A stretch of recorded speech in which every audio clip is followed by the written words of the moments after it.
আরে শোন না, আমাকে তো প্রমোট করে দে, তোর এত বড় একটা চ্যানেল আছে। মানে কি প্রমোট করব? এই তো দিস ইজ মাই কলেজ। আমি প্রতি বছর এখানে আসি and very very nostalgic feel হয়। তো আজকেও আমি এসেছি, প্রতি বছর সরস্বতী পুজোতে আসি। আমার মনে হয় 20 বছর অব্দি আমি এখানে আসবো। তো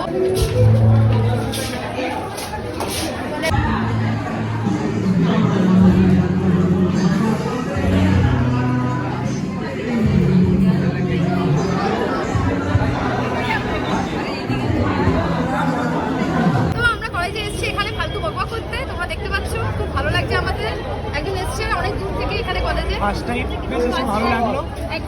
এর আগে অনেকবার এসেছিলাম, দাদু ঢুকতে পারলাম তো জানতে পারলাম তো আপনারা জানতেন নাই। তো এই তো এটা ধ্যান সে দেখো, এই মহাপুরুষটা আমি বাইকে নামাতাম, চলে যেতাম, বাট ভেতরে ঢুকতাম না কখনো। তো এই ব্যক্তিটা তার জন্যই এক্সপে খুঁজতে এসেছে, তার সাথে সাউথ সিটি যাবে আজকে। তারপর নেমে খাসতেছে সরস্বতী পূজা নিশ্চয়ই ওরা নেক্সট আসবে। একজন এখানে নেতাজি সুভাষও দাঁড়িয়ে আছে, কি বলবে সে বুঝতে পারছে না। দেখুন আমাকে কি বলছে, খুব ভালো কিছু বলছে। বিষয়টা এরকম আসলে একটা মানুষ সঙ্গে থাকে, যে আমার পরবর্তীকালে যে আমার স্ত্রী হবে, দেখুন সে তো দেখবে এই জিনিসগুলো, তখন দেখছেও তো রসালো বলছে কিছু বল। তো তাহলে সে কি আর আসবে আমার কাছে? এরকমই আর কি করে এই দুটো রসালো মানুষ জানানো, আর এখানে আমরা রসকসি। তো আবার সরস্বতী পুজোতে চলে এসেছি সিঙ্গেল অবস্থায়, কিন্তু কিছু মিঙ্গেল লোকেদের সাথে দেখা হয়ে গেছে। তার মধ্যে আমার দিদি রয়েছে গঙ্গা নামের, মানে সোহিনী, রিয়েল লাইফে সোহিনী, অনেকদিন দেখা হলো। আর তার সাথে আরেকজন রয়েছে, তার সাথে আমার বর রয়েছে।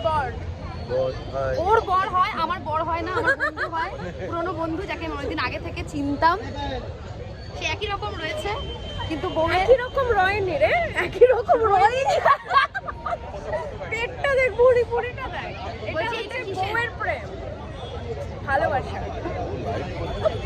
তাহলে লাইভ হচ্ছে না রে, এটা ভিডিও করছি রে। এইটা হচ্ছে বউয়ের ভালোবাসা, ঠিক আছে? এই যে বুড়িটা, বিয়ের পরে যে বুড়িটা হয়, আমাদের অনেকদিন বাদে দেখ না। আমি জানিস তো এনটিওয়ানে আমার একটা প্রজেক্ট চলছিল বিয়ের ফুল, 1 মাস 1.5 মাস চললো। আমি জানতাম তুই ওখানে করছিস, যখন দেখা করতে হবে তখন আমার প্যাক আপ করে দিতাম।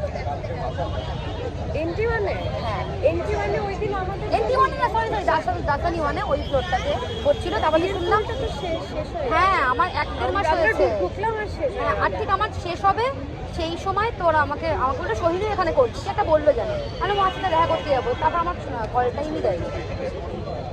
তাহলে বলো এতদিন বাদে দেখা হয়ে তোমার কেমন লাগছে? খুবই ভালো লাগছে, খুবই ভালো লাগছে। মানে এখানে খুব কম লোকজনকে আমি চিনি, একে পেয়ে মনে হচ্ছে কমফোর্ট জোন পেয়েছি। আমি ওকে জোর করে এসেছি, প্রিয় জোর করলো যে চল আমার গার্লফ্রেন্ডের সাথে দেখা করতে এসছে বলে আমাকে। কার গার্লফ্রেন্ড হচ্ছে? ওর আবার গার্লফ্রেন্ড না হয়েছে? হ্যাঁ বলছে তোর আমার গার্লফ্রেন্ড। আচ্ছা বলছি ও সবকিছু নিশ্চয়ই জানো। ওইসে মেঘা আমি বন্ধুর রোলও করেছিলাম, তখন প্রথম এসেছিলাম আমাকে একটা বাজে রোল। ওই হ্যাঁ ভাই, যখন গ্রামের বাড়ি যখন পার্টি থ্রো করা ছিল মনে আছে? সেই বন্ধু বান্ধবের গ্রুপ নাচানাচি হচ্ছিল, হ্যাঁ তখনও ছিল। যাই হোক সেটা তো ওর প্রশ্ন হচ্ছে যে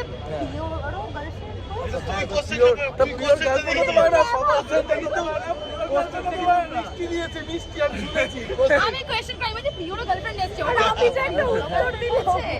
সবার হয়ে যাচ্ছে দুনিয়ায়। তুই এরকম নেবা আসে তুই নাও বিষয়টা কি হচ্ছে বল, আমি ড্রাইভার, ঠিক আছে? আমাকে বই নিয়ে এসেছে গার্লফ্রেন্ডের সাথে দেখা করা, আমার কোনো কৃতিত্ব নেই কিন্তু এখানে। আমি একজন ড্রাইভার চলে এসেছি এখানে, তার হলো ঠিক আছে ভালো লাগে। এরা তো কাপলরা ব্যস্ত হয়ে যাবে, আমি একা কি করবো? তোর বয়ফ্রেন্ড কোথায়? এই যে জানি না রে, সার্চিং এরকম বলিস না, হবে নাকি মামা? সার্চিং উড়ে আছে পুরো বিষয়টা। এসব বলিস না, এসব ফালতু কথা বলা হচ্ছে সবকিছু কন্টেন্টের জন্য। আরে শোন না, আমাকে একটু প্রমোট করে দে, তোর এত বড় একটা চ্যানেল আছে। মানে কি প্রমোট করব? এইটাই প্রমোট, এই যে ভাবছি এরকম না, আমি একটা ভিডিও করেছি, আমার 10টা ভিউ আছে। প্রমোশনের দরকার নেই তো। এই আমি এখন নতুন ইউটিউব করছি, একটু বল আমার। হ্যাঁ ওর নতুন ইউটিউব করছে Sohini Guha Roy, Sohini's Good Life. Sohini's Good Life. তোমরা আছো তো তারাবাতি চলছে, যারা ভিডিও থেকে এসেছেন রিকোয়েস্ট করব প্লিজ আমাদের ফলো করো, একদম টাইট শিডিউল রয়েছে, একটু প্লিজ তাড়াতাড়ি না করে দিন, আমরা ব্যবসা শুরু করতে পারছি। আর আমার লাইক করা হয়ে গেলে পরে তারপর ওকে লাইক করো।